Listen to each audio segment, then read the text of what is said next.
ሰላም ሰላም እንደምንሰነበታችሁ እግዚአብሔር ይመስገን ደህና ነኝ። ኢየሩሳሌም እባላለሁ። እንኳን ወደ ቻናሌ ሰላም መጣችሁ። ለቻናሌ አዲስ ሆናችሁ ሰዎች ሰብስክራይብ በማድረግ የቻናሌ ሰብስክራይብ ጠይቃለሁ። ለቻናሌ አዲስ ሆናችሁ ሰዎች ደግሞ እንኳን ደህና መጣችሁ። ዛሬ ብቻችን የምናደርገው ስለ መላእክት እናወራለን ማለት ነው። እንደ አጠቃላይ ስለ መላእክት የምናወራው ስፔሲፊክ አድርገን አንድ መልአክ ሳይሆን የምንነጋገረው ስለ አንድ መልአክ እንደ አጠቃላይ መላእክትን አንስተን እንነጋገራለን። ነገር ግን ያው መታሰቢያ እንዲሆን የምፈልገው ይሄ ቪዲዮ ለቅዱስ ሚካኤል ስለሆነ እኔም ደግሞ የቅዱስ ሚካኤል ልጅ ነኝ። ያደግኩት ሰንበት ትምህርት ቤት የተማርኩት ያሳደገኝ መልአክ ማነው ከተባለ ቅዱስ ሚካኤል ነው። ስለዚህ መታሰቢያነቱ ደስ ይሆናል። ግን ያው ጥቂት ስለሱ ተነጋግረን ወደ ርዕሳችን እንሄዳለን ማለት ነው። ስለ ቅዱስ ሚካኤል ስንጀምር ከስሙ ትርጓሜ እንጀምር።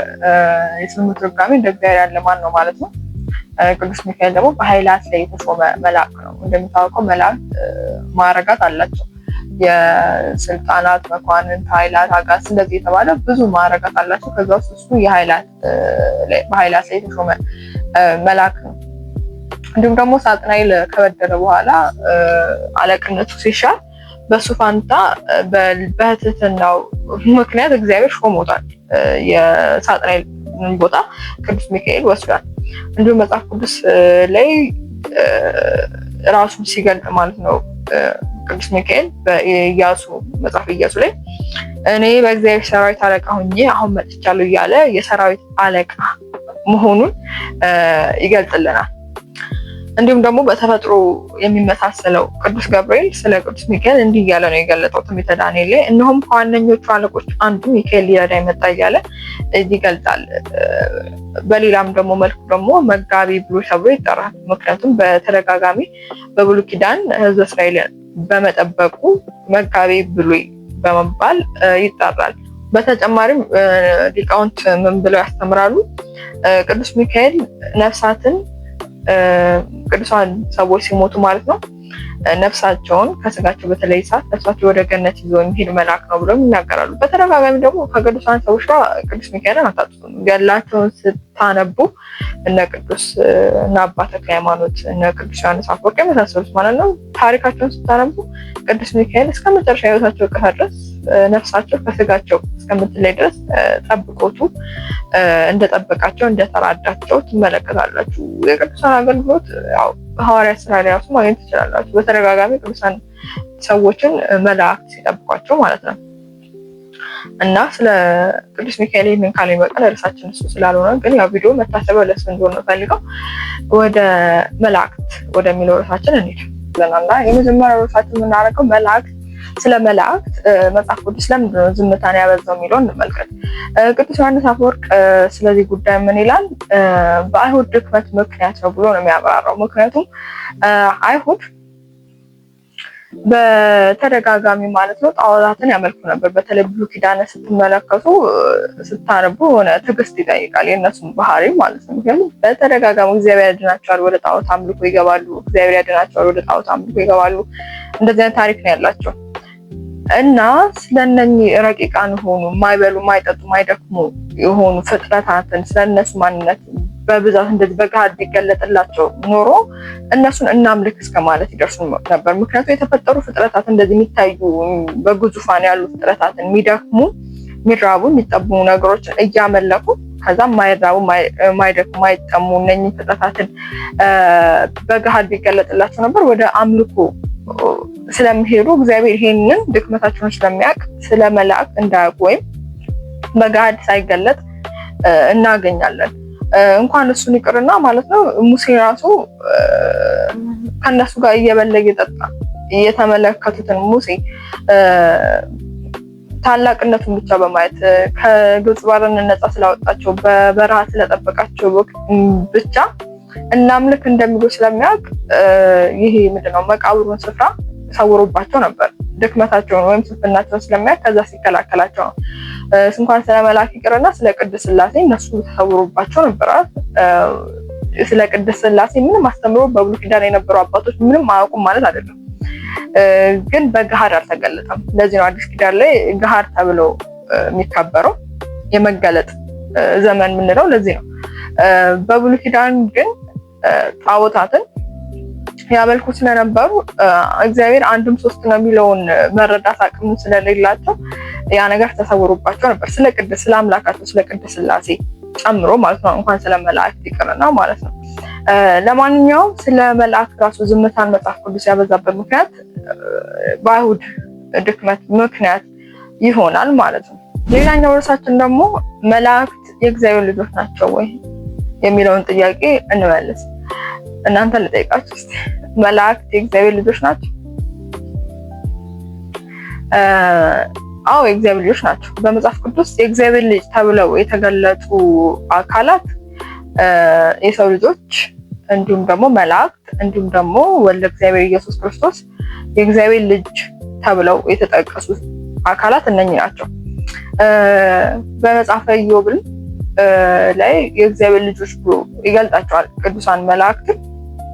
የሰው ልጆች ደግሞ በ40 እና በ80 ቀናችን በጥምቀት ያገኘነው ጸጋ አለ እና የእግዚአብሔር ልጅነት የሁለታችን ማለት ነው። የሰው ልጆችና ቅዱሳን መላእክት ያገኙት በጸጋ ነው ማለት እንዲሁ በቸርነቱ ከእግዚአብሔር የተቸረን ስጦታ ጸጋ ቸርነት ነው እንጂ በባህሪ እኛ የእግዚአብሔር ልጆች ሆነን አይደለም። በባህሪው የእግዚአብሔር ልጅ ሆነ አንድና አንድ መድኃኔዓለም ኢየሱስ ክርስቶስ ብቻ ነው። ከዛ ውጪ ያለነው ፍጥረታት የእግዚአብሔር ልጅ ተብለን የምንጠራው ማለት ነው በጸጋ ያገኘነው።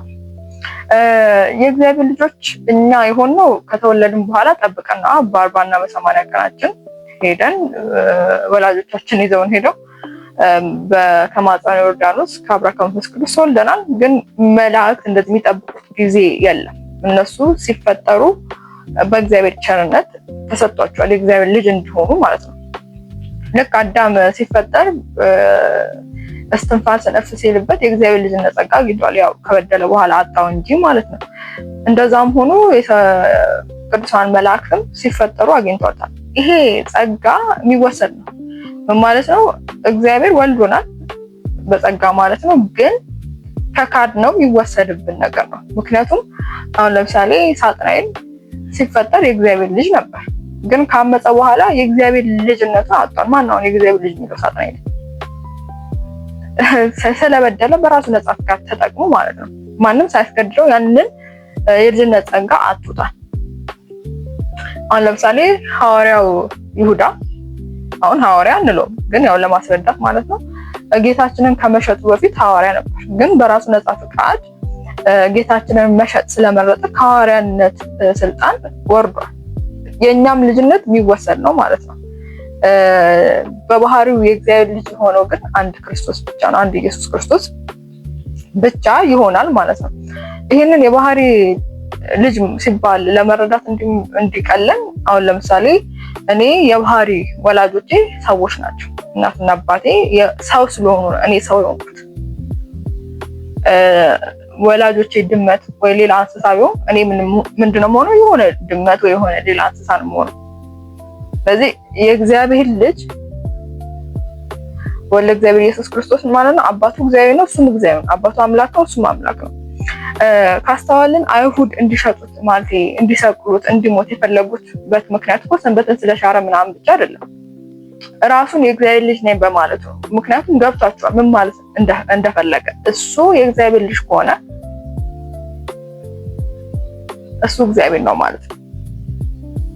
ከዛ ራስን ከእግዚአብሔር ጋር ታስተካክላለህ፣ እኩል ታደርጋለህ ብለው ነው እንዲሰቀል የፈለጉት። ያው መረዳት ቢፈልጉ ኖሮ የእግዚአብሔር ልጅ ነው እሱ። ምክንያቱም ልክ እንደ ኒቆዲሞስ ማለት ነው። ራሳቸውን ዝቅ አድርገው መማር ቢፈልጉ ኖሮ እሱ አምላክ ወልደ አምላክ ነው። ግን ያንን አልፈለጉም ነበር እና ያው መስቀልን ነበር የፈለጉት ማለት ነው። የእግዚአብሔር ልጅ መሆኑ እሱ በተደጋጋሚ አምላካችን ክርስቶስም ተናግሯል። እንዲሁም ደግሞ አባታችን ነው የሚለውን ጸሎታችንን ሲሰጠን ማለት ነው ራሱን ስትጸልዩ አባታችን ሆይ በሉ ብሎ ለእኛ ነው እየሰጠን ያለው እንጂ እሱን አያካትትም። እሱም ደግሞ የእሱ ልጅነት የሚለይ መሆኑን ሲናገር ማለት ነው ሲያጠይቅልን በተደጋጋሚ አባቴ አባቴ ብሎ ነው እንጂ ከኛ አንድ ላይ እሱንም እኛንም እንደዚህ ደባልቆን አባታችን አይደል። ለእኛ ሲናገር አባታችሁ ብሎ ይናገራል፣ ለራሱ ደግሞ ሲናገር አባቴ ብሎ ነው የሚናገረው። ስለዚህ የእኛ ልጅነትና የእሱ ልጅነት ይለያያል። እሱ የባህሪ ልጅ ነው፣ እኛ ደግሞ የጸጋ ልጆች ነን። እንደዛም ሆኖ ቅዱሳን መላእክት መጽሐፍ ቅዱስ ላይ የእግዚአብሔር ልጆች ተብለው ተገልጠዋል እና እነሱም በጸጋ ያገኙት ነው። ልክ ሳጥናኤል ልጅነቱን እንዳጣ ማለት ነው። እነሱም በጸጋ ያገኙት ሲፈጠሩ የተሰጣቸው ነው። ልክ እኛ እስከምንጠመቅ የምንጠብቀውን ያህል እንትን አይጠብቁም። ሲፈጠሩ የተሰጣቸው ቸርነት ስጦታ ከእግዚአብሔር ያገኙት ጸጋ ነው ማለት ነው እና የእግዚአብሔር ልጆች አዎ ናቸው። የተፈጥሮ ዓላማቸውን ስንመለከት ሲጀመር እግዚአብሔር የፈጠረው ፍጥረት ያለ ዓላማ የተፈጠረ ፍጥረት የለም። ሁሉም ፍጥረት ዓላማ አለው፣ አገልግሎት አላቸው። ለተለየ ዓላማ የተፈጠረው ፍጥረት እነማን ናቸው ከተባለ መላእክት እና የሰው ልጆች ናቸው። ቅዱሳን መላእክት ደግሞ የተፈጠሩበት ምክንያት ስሙን እንዲያመሰግኑ ክብሩን እንዲወርሱ መላእክት ተፈጥረዋል። እንዲሁም ደግሞ የሰው ልጆችን እንዲራዱ ተፈጥረዋል። ለሰው ልጆች ረዳቶች ናቸው። በተደጋጋሚ በቅዱሳን ገድላት ራሱ እንደምናገኘው ሰዎችን ቅዱሳንን ሲራዱ እንመለከታለን እና ለሰው ልጆች ተራዳያን ናቸው። በዕብራውያን መልእክት ቅዱስ ጳውሎስም እንዲህ እያለ ይናገራል። የሰው ልጆች ሁሉ መዳን ይወርሱ ዘንድ ይላኩና ያገለግሉ እያለ ስለ ቅዱሳን መላእክት ይናገራልና የሰው ልጆችን እንዲራዱ ልክ ታላቅ ወንድም ታናናሾቹን እንደሚራዳ እንደሚጠብቅ እንደሚረዳ ሁሉ ቅዱሳን መላእክት ለሰው ልጆች ረዳቶች ናቸውና መፈጠራቸው አገልግሎት እነኚህን ያካትታል ማለት ነው። በቀጣይ ደግሞ የምንመለከተው መላእክት እንዴት ተፈጠሩ የሚለውን እንመልከት። መላእክት የተፈጠሩት ካለመኖር ወደ መኖር ነው። ካለመኖር ወደ መኖር ከተፈጠሩ ፍጥረታት መካከል ይመደባሉ መላእክት ማለት ነው። የእግዚአብሔር ዝምታ የእግዚአብሔር ሐሳብ ማለት ነው ዝም ብሎ ዝርው ነገር አይደለም። የእግዚአብሔር ሐሳብ ፍጥረትን የመፍጠር ኃይል አለው። የሰው ልጅ ደግሞ አሰበ ሲባል የሆነ የማያውቀውን ነገር ለማወቅ የተደበቀን ነገር እንዲገለጥለት ዲስከቨር ለማድረግ ነው ሐሳብ የሚባለው። ለእግዚአብሔር ግን እንደዛ አይደለም። እግዚአብሔር ቅዱሳን መላእክትን ከመፍጠሩ በፊት አያውቃቸውም ማለት አይደለም። ያውቃቸዋል። የእግዚአብሔር ምክር የእግዚአብሔር ሐሳብ ማለት ነው ዘላለማዊ ናት። ማለትም ማመንታት ኖሮበት አስቦ ሐሳብ የሚለውጥ ማንነት የለበትም። የእግዚአብሔር ፍቃድ ዘላለማዊ ናት እና ያቺ በጎ ሐሳብ በጊዜና በቦታ ስትወሰን ምን ትባላለች? የሆነ አካል ተፈጠረ ተብሎ ይነገራል እና መላእክትም በእግዚአብሔር ሐሳብ ዝም ብሎ በዝምታ ማለት ነው ካለመኖር ወደ መኖር የመጡ ፍጥረታቶች ናቸው መላእክት ማለት ነው። ሌላኛው ደግሞ ከምን እንደተፈጠሩ እንመልከት። እንዴት እንደተፈጠሩ ካለመኖር ወደ መኖር ነው ብለን ተነጋግረናል አይደል? አሁን ደግሞ ከምን እንደተፈጠሩ እንመልከት። ሁለት አይነት ሐሳብ አለ። አንደኛው ከእሳትና ከነፋስ ተፈጥሯል የሚል ሲሆን፣ ሁለተኛው ደግሞ አይ ከምንም ነው የተፈጠሩት የሚል ሐሳብ ነው ያላቸው። የመጀመሪያውን የሚሞግቱ ሰዎች መጽሐፍት ላይ ቅዱሳን መጽሐፍት ላይ መዝሙረ ዳዊት መዝሙር 103 ላይ መላእክቱን መንፈስ አገልጋዮቹን የእሳት ነበልባል የሚያደርግ የሚለውን ኃይለ ቃል በማንሳት እንዲሁም ደግሞ መልክአ ሚካኤል ላይ ያለውን ሐሳብ በማንሳት መሬትና ውሃ ላልቀላቀለበት ከነፋስና ከእሳት ለተፈጠረው ገጽ ሰላምታ እላለሁ የሚለውን የመልክአ ሚካኤል መልክ ላይ ቅዱሳን መላእክትን በመልካቸው የሚያመሰግን ድርሳናት ላይ በተደጋጋሚ በእሳትና በነፋስ እያለ ተመሳሳይ ሐሳብ ይገኛል እና አንዳንድ ሊቃውንት ከነፋስና ከእሳት ነው የተፈጠሩት የሚል ሐሳብ ይናገራሉ። ሌሎች ደግሞ የመጽሐፍ አክሲማሮስን በማንሳት ከእሳትና ከነፋስ ተፈጥረው ቢሆን እንደኛ በሞቱ በጠፉ ነበር ተብሎ የተገለጸውን አብነት በማድረግ ከነፋስና ከእሳት አልተፈጠሩም የሚለውን ሐሳብ ደግሞ ያንጸባርቃሉ። ግን መደምደማ ምን ይሆናል? በመጨረሻ ማለት ነው ከነፋስ እና ከእሳት መባሉ ማለት ነው ይሄ ተልዕኮአቸውን ለመግለጥ ነው እንጂ በእውነትም ከነፋስና ከእሳት ተፈጥሮ አይደለም የሚል መደምደሚያ ስምምነት ላይ ይደርሳሉ። ምክንያቱም ቅዱሳን መላእክት እንደ እሳት የሚያቃጥሉ እንደ ነፋስ ደግሞ ለተልዕኮ ፈጣን መሆናቸውን በማንሳት ያንን ለመግለጥ ነው ነፋስና እሳት የተባለው እንጂ በእውነትም ከነፋስና ከእሳት የተፈጠሩ አይደሉም ብለው ስምምነት ላይ ይደርሳሉ ማለት ነው። ሁለቱን ሐሳብ የሚያስማማው ይሄ ነው። ምክንያቱም ቅድም አክሲማሮስ ላይ እንደተባለው በእውነትም በዚህ በነፋስና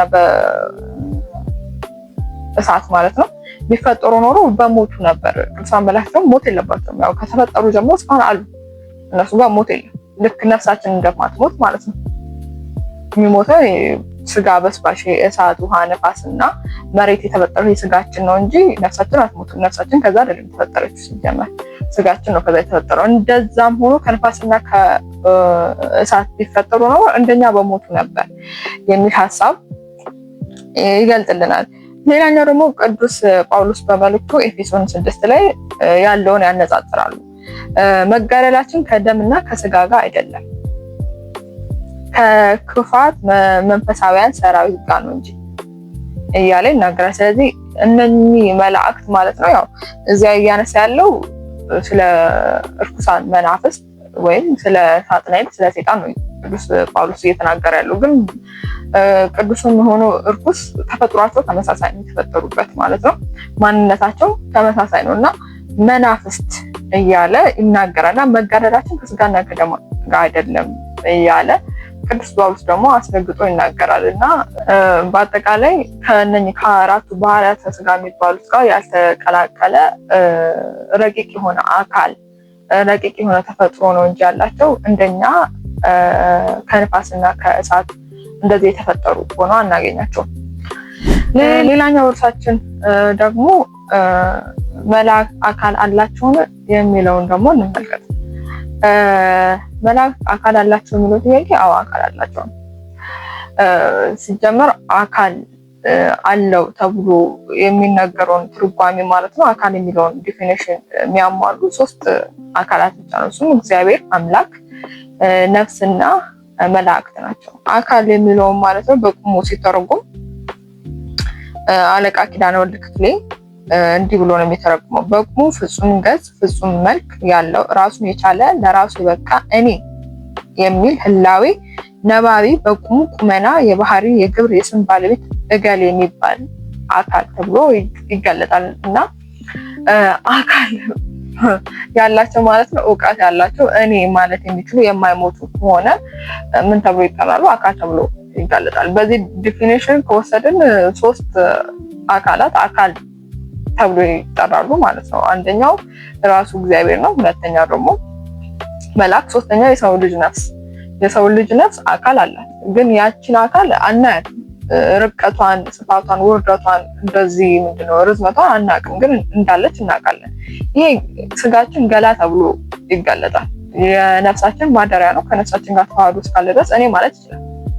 ነፍሳችን ግን ከኛ ስትለይ ስንሞት ማለት ነው ስጋችን ይሄ ገላችን ማለት ነው እኔ ማለት አይችልም ማለት።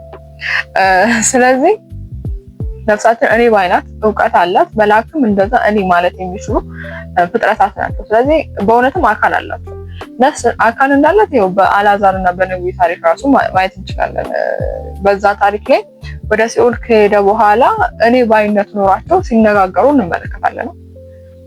በሲኦል ላይ የአልዓዛርና የነቢዩ ታሪክ ላይ አንደኛው ሀብታም ነበር፣ አንደኛው ድሃ ነበር። ድሃው ቀድሞ ይሞታል፣ ከዛ ወደ ሲኦል ይገባል። ያው በብሉይ ኪዳን ነው ታሪኩ። ሀብታሙ በቀጣይ ይሞታል፣ ወደ ሲኦል ይገባል። ከዛ ድሃውን ከአልዓዛር ከአብርሃም እቅፍ ይመለከተውና ይነጋገራሉ። ወደ እኔ ላከው አልዓዛርን የውሃ ጠብታ ይስጠኝ፣ እንደዚህ እየተባባሉ ማለት። ስለዚህ አካል አላቸው። እኔ ባይ እኔ ማለት የምትችል ፍጥረት ናት ነፍስ ራሱ ማለት ነው። ግን ረቂቅ ስለሆነች ማየት አንችልም። መላእክትም እንደዛው የሆነ ዝሩ ብትን የሆኑ ሳይሆኑ አካል አላቸው። ግን ያ አካል ምንድነው? ረቂቅ የሆነ አካል፣ በዚህ በአይናችን ልናየው የማንችለው ረቂቅ የሆነ አካል በእውነትም አላቸው። የርቀታቸውን ደረጃ ስንመለከት ያው ከአፈርና ከውሃ ነፋስ ይረቃል። ንፋስን የሆነ ነገር ሲያንጀዋጁ ምናምን ስንመለከት ያው ንፋስ እንዳለን እናያለን፣ እናውቃለን። ግን እንደዚህ በአይናችን አንለየውም። ንፋስ ግን አጠገባችን ላይ ሞልቷል። ከንፋስ ደግሞ ነፍሳችን ረቂቅ ናት። አሁንም ቅድም እንዳልነው የነፍሳችን ውርደቷን፣ ርዝመቷን፣ ስፋቷን አናውቅም። ግን ነፍሳችን ረቂቅ ስለሆነች ማናየት ግን አለች፣ ከኛ ጋር ተዋህዳ አለች። ከዛስ የመላእክት አካል ይረቃል። አካል አላቸው፣ ግን በአይናችን በዚህ በስጋ አይናችን አናየም። በቅዱሳን የማዕረግ ደረጃ 8ኛው ላይ እንደዚህ መላእክትን ማየት የሚችሉ ቅዱሳን አሉ።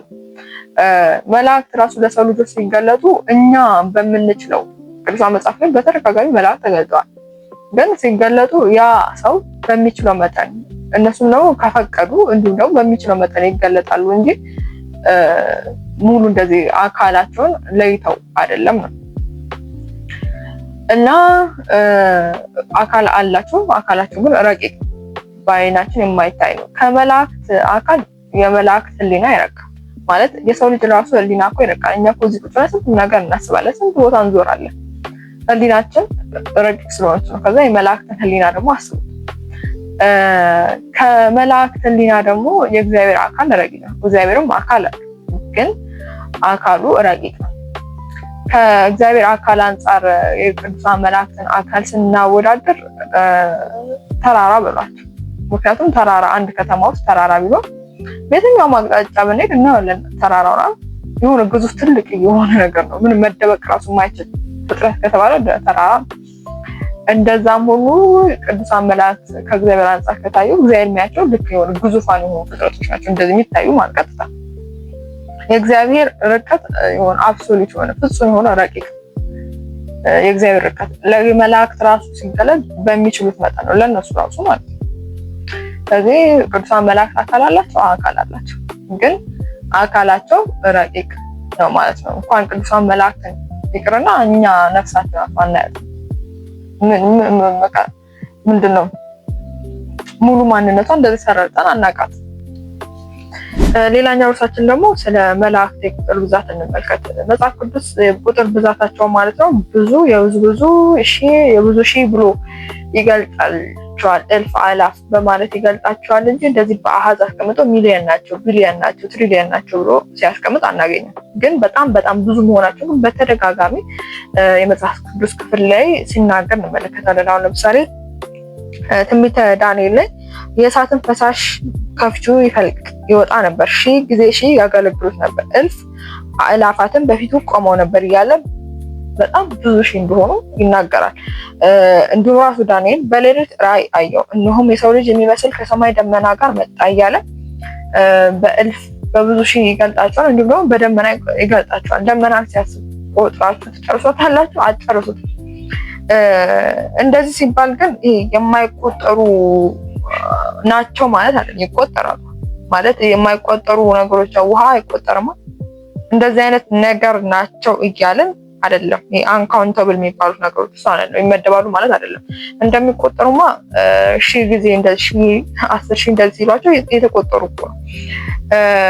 እንዲሁም ደግሞ ቅዱሳን መላእክት አንድ ሆነው ተገለጡ፣ ሁለት ሆነው ተገለጡ፣ ሶስት ሆነው ተገለጡ ሲል መጽሐፍ ቅዱስ ላይ ታገኛላችሁ። ስለዚህ የሚቆጠሩ ፍጥረታት ናቸው። ግን እንደዚህ በአሃዝ መጽሐፍ ቅዱስ አስቀምጦልን አናገኝም። በጣም ብዙ ከመሆናቸው የተነሳ ብዙ ሺህ የብዙ ሺህ ያለ እልፍ አእላፋት ብሎ ይገልጣቸዋል እንጂ ቁጥራቸውን አሃዛቸውን ይሄን ያህል ናቸው ብሎ አያስቀምጥልንም። ምክንያቱም በጣም ብዙ ናቸው። ጻድቁ ሄኖክም ከዚህ በኋላ ፈጽሞ ብዙ የሚሆኑ መላእክትን አየሁ፣ በመላእክትም ጌታ የትነት ፊት የሚቆሙ መላእክት ቁጥር ስፍር የላቸውም ብሎ ምስክርነትን ይሰጣል። ስለዚህ የሚቆጠሩ ፍጥረታት ናቸው። ምክንያቱም 1 2 3 እየተባሉ ሲቆጠሩ እናገኛለን። ግን መጽሐፍ ቅዱስ በአሃዝ እንደዚህ ሲያስቀምጣቸው ደግሞ አናገኝም፣ መላእክትን ማለት ነው። ቅዱስ ቄርሎስ ዘኢየሩሳሌም ይሄንን የመላእክት ብዛትን ማለት ነው በጠፋው በግ ታሪክ መስሎ ይናገራል። የጠፋው በግ ስንት ነው? አንድ በግ ነው። አንዱ በግ የሰው ልጆችን ነው የሚወክለው። 99ኙ ደግሞ በግ መላእክትን ነው የሚወክለው። 99ኙን ነገር ትቶ ወደ ምድር የወረደው አንዱን በግ ፍለጋ ነው። እስቲ አስቡት፣ አንዱ በግ የሚወክለው እኮ ከአዳም ጀምሮ እስከ ዓለም ፍጻሜ ያለውን የሰው ልጅ ነው። አንዱ በግ ብቻ የወከለው ማለት ነው። ከዛ 99ኙ ደግሞ አስቡ እና ይህን ያህል ብዛት ለህሊና እንደዚህ ለመቅረጽ ለመሞከር ማለት ብዛታቸው። መላእክት በነገራችን የተፈጠሩት አንዴ ነው። ልክ እንደኛ የሚባዙ እንደዚህ አይደለም። የሰው ልጅ ሲፈጠር አዳምና ሔዋን ነው። ከዛ የተባዛን የሁሉ ፍጥረት ይሆናል። መላእክት ግን አንዴ ነው። ያ ሁሉ በቁጥር እንደዚህ መቁጠር ሊያዳግት በሚችል ሁኔታ እልፍ አእላፋት የሆኑ መላእክት የተፈጠሩት አንዴ ነው እና ብዛታቸውን ደግሞ አስቡት። አሁን በተሰጠው ምሳሌ እንደውም ደግሞ አንድ ምሳሌ አለ። ከሰማይ የዘነበው ዝናብ መዝነብ ከጀመረ አንስቶ ማለት ነው ዓለም እስከሚያልፍ ድረስ የዘነበው ዝናብ የሚዘንበው ዝናብ ጠብታውን ብንቆጥረው አንቆጥረውም እንጂ አይቆጠርም። ሲጀመር ብንቆጥረው የመላእክትን ብዛት ራሱ አይሄልም አይሆንም። እስቲ አስቡት ዓለም ከተፈጠረ አንስቶ ዝናብ ከጀመረ ጊዜ አንስቶ ዓለም እስከሚያልፍ ድረስ የሚዘንበው ዝናብ አለ። ከዛ ዘለላው አንዷን ጠብታ ብንቆጥረው መላእክትን ራሱ አይሄልም እና በጣም ብዙ ናቸው። ሲፈጠሩም አብዝቶ ነው የፈጠራቸው እንጂ እንደኛ እንደዚህ በመዋለድ ምናምን የሚባዙ ሆኖ አይደለም። አንዴ የተፈጠሩት እና ፍጥረታቸው ራሱ ይሄን ያህል ነው እንጂ ቅድም እንዳለው የማይቆጠሩ ፍጥረት ሆኖ አይደል። ይቆጠራሉ፣ ግን ጻፍት የሚገልጥልን ይሄን ያህል ናቸው ብሎ ቁጥራቸውን ቁጭ ያደርግልን። የሆነ ቢሊየን ናቸው ትሪሊየን ናቸው ምናምን ብሎ ቁጭ ያደርግልን፣ ግን የብዙ ሺህ እልፍ አላፋት እያለ ይገልጣቸዋል። ሌላኛው የመላእክትን ቁጥር ብዛት ማወቅ ብዙ መሆናቸውን ማለት ነው ለምንድን ለኛ የሚጠቅመን የሚለውን ደግሞ ተነጋግረን እንጨርስ። ማወቃችን ዝም ብሎ ለፈን አይደለም፣ ማወቅ ደስ ስለሚለን ምናምን ለፍልስፍናም አይደለም፣ ለድህነታችን ስለሚጠቅመን ነው። ለድህነታችን ይጠቅመናል። ማለትም እኛ የምንኖረው ህይወት ምንድነው ከተባለ ሩጫ ነው። ሩጫውን ያሸነፈው ደግሞ የድል አክሊል እንደሚቀዳጅ ቅዱስ ጳውሎስ ራሱ በመልእክቱ ይነግረናል። ሩጫን ደግሞ ካስተዋልን ስቴዲየም ውስጥ ብዙ ሰዎች የሚደግፉ ሰዎች፣ እናንተን ቺር የሚያደርጓችሁ ሰዎች ይኖራሉ። ስትሮጥ ደግሞ ወደኋላ መመልከት የለብም፣ ወደ ጎን መመልከት የለብም፣ ወደፊት ለፊት ብቻ ማየት አለ። ወደ ጎን የምትል ከሆነ ስፒድህን እየቀነስክ ነው የምትሄደው፣ ወደኋላ የምታይ ከሆነ ትወድቃለህ። ስለዚህ ፊት ለፊት እያየህ መሮጥ አለብህ እና የዚህን ዓለም ህይወትን ቅዱስ ጳውሎስ በሩጫ እየመሰለ ይናገራል። እና የሚያበረታቷን እኛን የሚጠብቀን የሚያግዘን እንደ ደመና የከበሩ ብዙ ቅዱሳን መኖራቸውን፣ ቅዱሳን መላእክትም ቅዱሳን ሰዎችም አሉ። እኛን እንድናሸንፍ ለኛ የሚያግዙ የሚደግፉ ብዙ መኖራቸውን ስታስቡ፣ ብዙ ቅዱሳን መላእክት መኖራቸውን ስናስብ ማለት ነው ተስፋ እንዳንቆርጥ። ይሄ እኮ ተስፋ የሚያስቆርጥ ዓለም ነው የምንኖርበት ዓለም። ተስፋ እንዳንቆርጥ ያደርጋል። ይሄውን በዕብራውያን መልእክቱ ቅዱስ ጳውሎስ እንዲህ እያለ ነው የሚገልጸው። እንግዲህ እነዚህን የሚያህሉ ምስክሮች እንደ ደመና በዙሪያችን ካሉልን፣ እኛ ደግሞ ሸክምን ሁሉ ቶሎን የሚከበንን ኃጢአት ያስወግደን የእምነታችንንም ራስና ፈጻሚውን ኢየሱስን ተመልክተን በፊታችን ያለውን ሩጫ በትዕግስት እንሩጥ እያለ ይናገራል። እንደ ሸክም ተሸክማችሁ ስትሮጡ ትሸንፋለህ። ስለዚህ ሸክም የሆነውን ኃጢአት አስወግዱት፣ ንስሐ ግቡ፣ አስወግዱት። ከዛ የእምነታችን ራስ የሆነውን ደግሞ ክርስቶስ ኢየሱስ ፊት ለፊት እየተመለከታችሁ ሩጡ። እንደዛ ስንሮጥ ደግሞ ምንድነው የሚከበን የሚያግዘን ብዙ ቅዱሳን አሉ። ከነዛ ውስጥ ምንድናቸው? ቅዱሳን መላእክት። ቅዱሳን መላእክት ብዛታቸውን ቅድም በህሊና ለመግለጥ በሚያዳግስ ሁኔታ በጣም ብዙ መሆናቸውን ተናገረና ይሄ ተስፋ የሚያስቆርጥ ዓለም ስንኖር ብዙ የሚደግፉን የሚጠብቁን መላእክት መኖራቸውን ስናስብ ተስፋ እንዳንቆርጥ ያደርገናል። እና ብዙ መሆናቸውን እንደ ክርስትና ካየነው ለድህነታችን አስፈላጊ ነው። ስለመላእክት ይህን ያህል ከተነጋገርን ይበቃናል። ጥሩ መልእክት አግኝታችሁበታል ብዬ ተስፋ አደርጋለሁ። እንዲሁም ቪዲዮ ከተመቻችሁ ላይክ ማድረግ እንዳትረሱ። ሀሳብ አስተያየት ካላችሁ ደግሞ ጥያቄ ካላችሁ ኮመንት ላይ ሀሳባችሁ መስጠት ትችላላችሁ። ለቻናሌ አዲስ ሆናችሁ ደግሞ ሰብስክራይብ በማድረግ የቻናሌ ቤተሰብ መሆን ትችላላችሁ ማለት ነው። በሌላ ጊዜ በሌላ ርዕስ በሌላ ቪዲዮ እስከምንገናኝ ድረስ ቻናል ሰንበት